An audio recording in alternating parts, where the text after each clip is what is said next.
Excellent dimanche à toutes et à tous et bienvenue à cette grande édition du journal à langue française.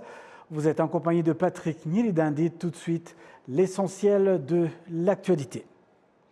L'année dernière, le ministère de l'Éducation a commencé à réunir les élèves des écoles primaires et secondaires qui étudient les sciences et les mathématiques pour concourir dans la création de projets d'excellence à travers des concours, afin de continuer à leur enseigner les matières prioritaires du pays. Le ministre de l'Éducation, Gaspard Twagilayezu, affirme que ceux qui excellent dans la réalisation de projets spéciaux ont les moyens de continuer à être aidés dans l'éducation. Il est prévu que ces concours qui se déroulent partout dans le pays ainsi que dans la ville de Kigali se poursuivent et rassemblent plus de 1000 étudiants issus de plus de 100 institutions différentes. Et puis, toujours en actualité nationale, les 3 premières places de meilleurs entrepreneurs d'Afrique de la compétition de héros du monde des affaires 2023 ont été raflées par des Kenyans, des Nigérians et Égyptiens. Les gagnants ont été sélectionnés après plusieurs étapes d'entretien et d'évaluation parmi 27 267 candidatures couvrant 54 pays africains. La première place a été remportée par l'entrepreneur nigérian Ikpe Neto, qui a remporté $300 000 américains. Ikpe a lancé Wella Health, une couverture santé abordable qui a touché 400 000 bénéficiaires et dont la mise s'élève à plus d'1 million de $800 000 américains. La deuxième place a été remportée par Thomas Njeru du Kenya, qui a créé Pula Advice Limited, une technologie dans le domaine de l'assurance qui fournit une assurance pour les produits agricoles. Il a gagné $250 000 américains. La troisième place a été remportée par l'Égyptien Aïma Bazar, qui a remporté $150 000 américains. Ayman a fondé Sprint, un tuteur en ligne pour les compétences nécessaires au travail, et 86% des utilisateurs ont actuellement un emploi. Le directeur exécutif des programmes internationaux de la fondation Jack Ma, Johnson Po, a indiqué que face aux défis auxquels le monde est confronté aujourd'hui et à l'avenir, le continent africain joue un rôle de premier plan dans la fourniture des solutions efficaces et durables. L'entrepreneur rwandais Albert Munya Bugingo, fondateur de Vuba Limited, une entreprise des prestations de services, faisait partie des 7 personnes qui ont remporté $100 000 américains chacun. The African Business Heroes est une initiative parrainée par la fondation Jack Ma et Alibaba Philanthropy qui vise à parrainer des initiatives et des innovations africaines répondant aux défis actuels.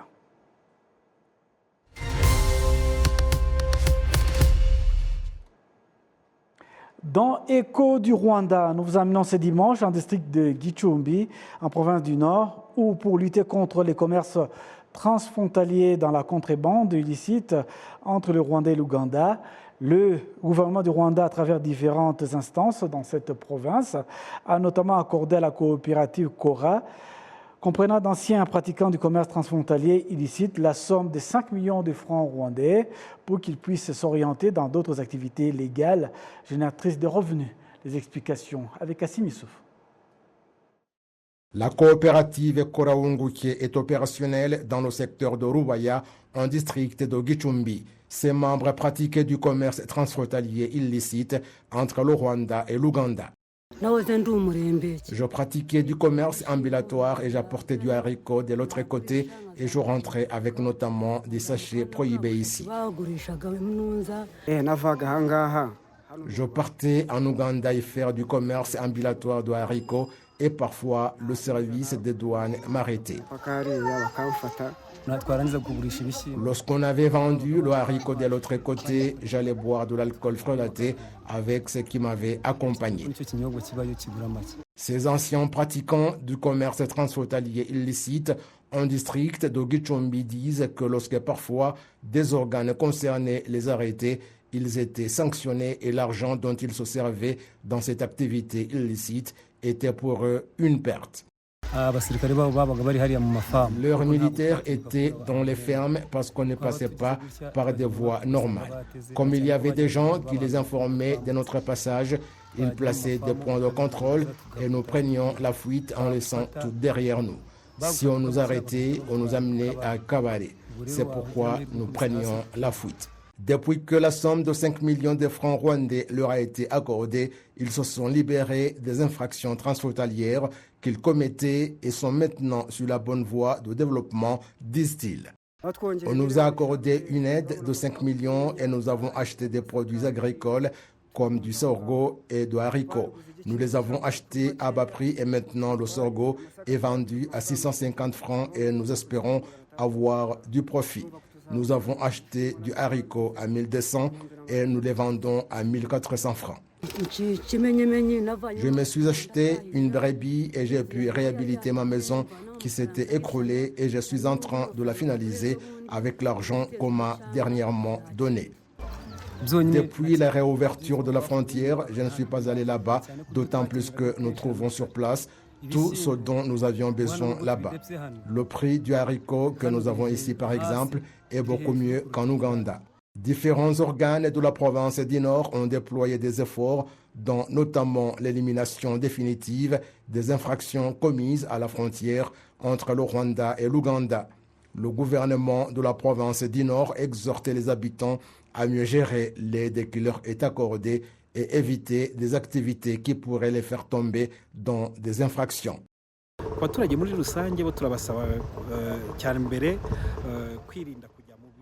Nous exhortons les habitants à ne pas surtout s'adonner à des activités illicites comme traverser illicitement la frontière, faire entrer illicitement certains produits et particulièrement des drogues, mais surtout qu'ils sachent les opportunités qui leur ont été accordées, par exemple le marché que le gouvernement a construit à la frontière de Tchanika pour qu'ils puissent trouver à leur proximité des produits qu'ils allaient chercher en Ouganda. En plus de l'appui financier qui a été accordé à ceux qui se sont associés en coopérative en district de Burera, Gicumbi et Nyagatare, le gouvernement rwandais a déployé des efforts dans la mise en place de différentes infrastructures nécessaires à proximité des habitants riverains de la frontière afin de mettre fin aux activités transfrontalières illicites. Ces infrastructures sont notamment des marchés, des écoles, des infrastructures sanitaires et des structures de vigilance ont été mises en place pour la surveillance quotidienne des activités qui se déroulent à cette frontière.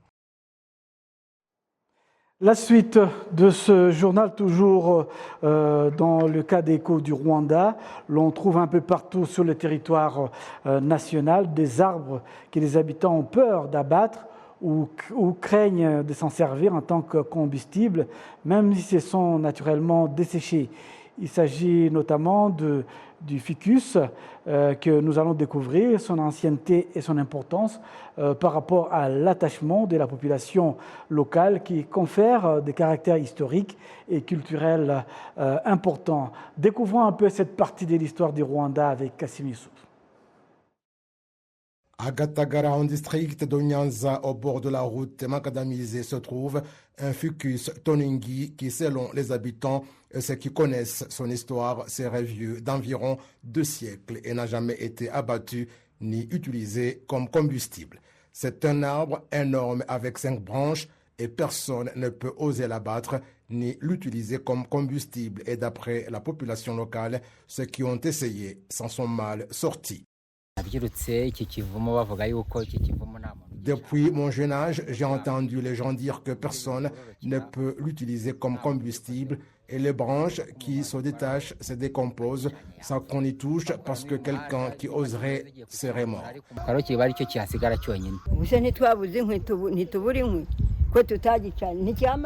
Nous n'avons pas de bois de chauffage, mais nous n'avons pas osé l'utiliser comme combustible. Cela fait presque 2 ans, mais nous ne l'avons pas fait. Pourquoi mourir bêtement? Cela serait du suicide. Jamais j'ai trouvé que des anciens ne l'ont pas utilisé comme combustible et c'est moi qui oserais. Il n'y a qu'un seul jeune homme qui l'a abattu et il est mort. D'autres ne peuvent pas s'en approcher. Ils le savent très bien. Ce jeune homme l'a fait parce qu'il ne se souciait de rien. C'était un brigand. Mis à part les arbres dénommés Ibimana, l'on trouve au Rwanda d'autres qui sont dotés de caractères historiques et culturels importants parce qu'ils ont été plantés par différents monarques. En district de Gisagara, dans le secteur de Kibirizi, il y a un arbre dénommé Igiti Cyumukiza ou arbre du sauveur, un arbre énorme et géant qui aurait été planté par le roi Ruganzondori. Sa présence à cet endroit a perturbé la construction de la route et de l'hôpital, mais personne n'a osé l'abattre pour éviter d'éventuels maléfices. Les gens en ont peur et lorsqu'on a construit l'hôpital, des machines et des hommes blancs sont venus et ont dit qu'ils ne peuvent pas toucher un arbre qui a été planté par un roi. Ils ont payé 300 000 francs à quelqu'un pour l'abattre, mais lorsqu'il a commencé, il a dit qu'il ne pouvait pas le faire. Des experts dans la tradition et l'histoire du Rwanda indiquent que la peur que suscitent ces arbres, comme d'autres plus anciens, serait en relation avec les rites anciens ou l'importance de l'héritage qu'ils représentent, qui leur confère un caractère sacré, ajoutant que ces arbres devraient être préservés compte tenu de l'histoire qu'ils représentent. C'est vrai parce qu'il y a des choses qui se sont produites. Il y a par exemple un ficus toningi géant qui était à l'hôpital de Kibagabaga. On a demandé à quelqu'un de l'abattre moyennant 80 000 francs. Il a commencé à l'abattre le matin et à 18 h, l'arbre est tombé et il est également mort. On devrait en avoir peur et les dirigeants devraient voir comment les préserver parce que les abattre, c'est effacer l'histoire alors que l'histoire du Rwanda ne s'efface pas. Dans le Rwanda ancien, avant toute activité à la cour royale, l'on s'adressait hommage pour avoir leur avis sur son issue. À la place où le rituel était effectué, on plantait un arbre Ficus toningi ikibana en tant que preuve de l'histoire.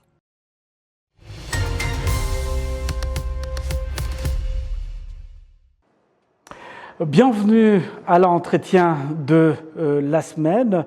L'entretien de la semaine qui va donc évoquer la commémoration des 30 ans du génocide perpétré contre les Tutsis.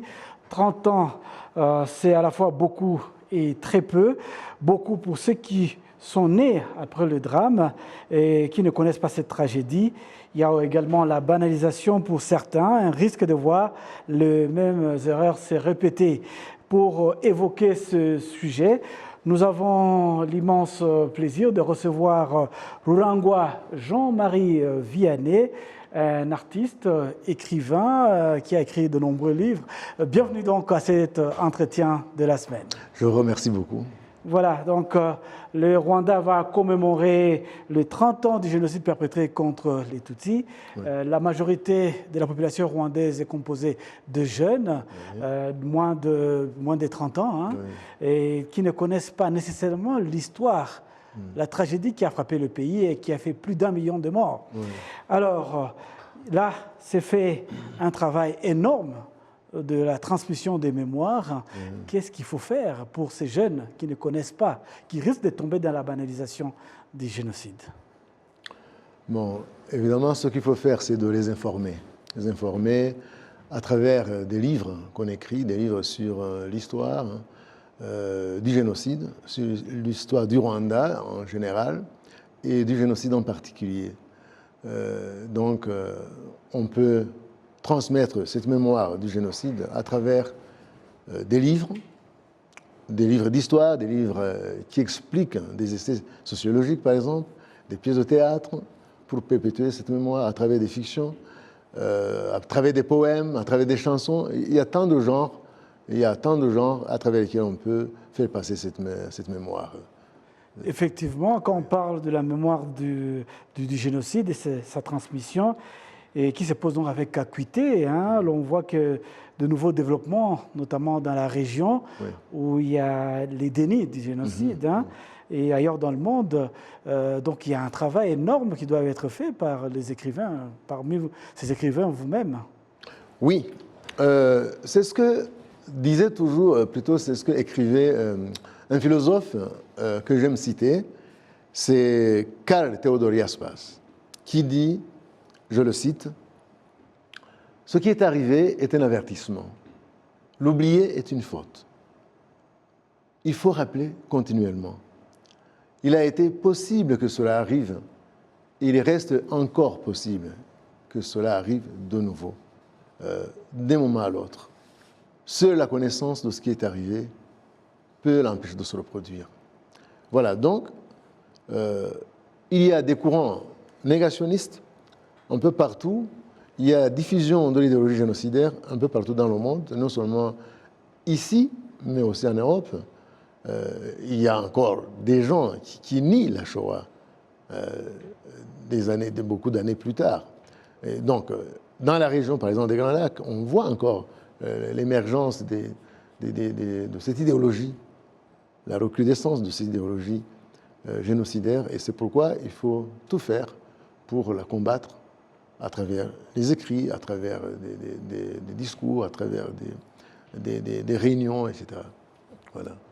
Oui, justement, vous avez écrit un livre, Les génocides perpétrés contre les Tutsis du Rwanda expliqué à ses enfants. Oui. Et vous avez annoncé que ce livre, écrit aussi bien en français qu'en anglais, serait distribué dans les écoles du Rwanda. Où en est ce projet?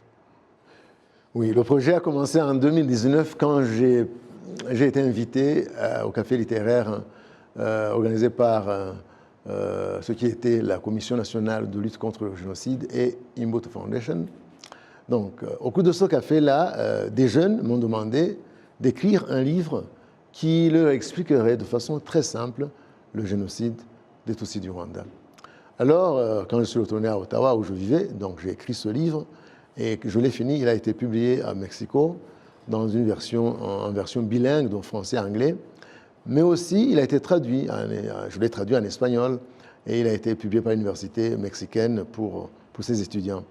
J'ai la version rwandaise aussi, que je viens de finir, et qui sera bientôt publiée.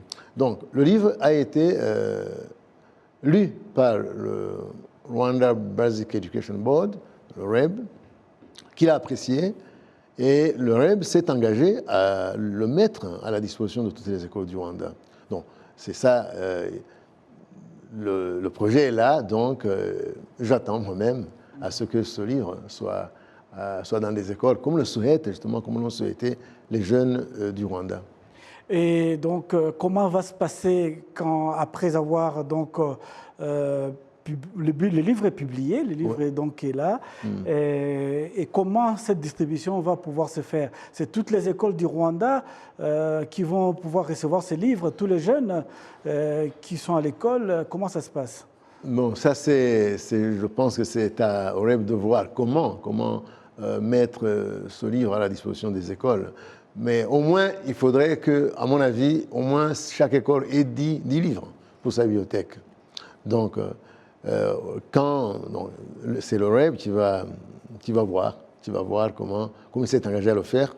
C'est lui qui va voir combien de copies, combien d'exemplaires plutôt, il va faire imprimer, parce que le livre est là, le prêt à cliché, il est déjà prêt, donc il est là, donc il suffit maintenant de faire la commande auprès des imprimeries. Voilà. Le génocide perpétré contre les Tutsis du Rwanda expliqué à ses enfants. Les enfants, quand ils auront ces livres, vous qui travaillez pendant si longtemps dans ce travail de mémoire, de la transmission des mémoires, vous qui avez écrit ces livres, comment percevez-vous, comment vont percevoir ces enfants en lisant ces livres? Oui, il faut catégoriser, catégoriser, parce que ce sont des enfants. Enfin, c'est à ces enfants, quand on dit le génocide expliqué à ces enfants, ce sont les enfants de mon héros, donc le professeur Jean de Dieu Namahire. En fait, ce sont des jeunes entre 12 et 17 ans et plus. Hein, parce que ce livre est destiné aussi aux enseignants et aux parents qui ont du mal à répondre à certaines questions qui s'opposent quant à la thématique du génocide. Et ces jeunes l'ont lu, donc certains, pas tous. Du moins, quand nous avons fait la présentation au cours des cafés littéraires, soit au Centre culturel français, soit au Kigali Public Library, soit à la télévision. Donc, ceux qui ont lu ont exprimé la satisfaction parce qu'ils ont trouvé des réponses aux différentes questions qui se posaient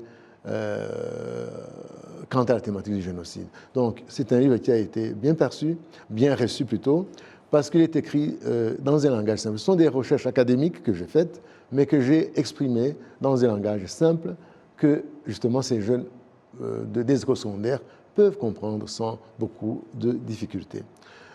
C'est un livre qui a été apprécié aussi au niveau international, parce qu'au Mexique, ils me l'ont dit en version espagnole, en Ardèche, à Strasbourg, en Alsace, en Pologne, en Belgique, en France, partout où en Suisse aussi, partout où j'ai présenté ce livre, il a été très bien reçu parce que justement, je me suis efforcé à répondre en me basant sur des recherches, sur mes recherches, donc en me basant sur mes connaissances sociologiques, anthropologiques, psychologiques, historiques.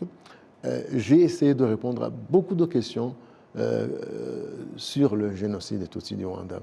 Donc, ils ont apprécié et mon désir, c'est qu'il soit à la disposition de toutes les écoles du Rwanda, comme les jeunes de ces écoles l'ont demandé. Voilà. Ce n'est pas seulement pour les jeunes, hein, les parents aussi. Mais les parents aussi, évidemment. Ça peut les aider à expliquer. Oui, c'est ce qu'ils ont dit. Après, des fois, c'est difficile d'expliquer. Oui, c'est ce qu'ils m'ont dit. Hein. Donc, quand je me réfère à la rétroaction des parents et des enseignants, que ce soit rwandais ou européens ou américains, ils m'ont dit que ce livre les a aidés beaucoup à répondre justement à certaines questions dont ils n'avaient pas de réponse au début. Voilà. Merci beaucoup à vous, Rurangwa Jean-Marie Vianney. Je rappelle que vous êtes artiste, vous êtes écrivain, vous avez écrit de nombreux livres, notamment ce livre, Le génocide perpétré contre les Tutsis du Rwanda, expliqué à ses enfants. Nous espérons de tout cœur que ce livre sera bientôt dans les écoles du Rwanda, que les jeunes Rwandais pourront apprendre de la tragédie pour que plus jamais cette tragédie ne puisse se faire ni au Rwanda et ailleurs dans le monde. Je vous remercie aussi, Patrick. Voilà, nous arrivons donc au terme de cette édition. Nous remercions l'ensemble de l'équipe technique qui nous a accompagnés tout au long de ce journal. Nous vous souhaitons un excellent dimanche.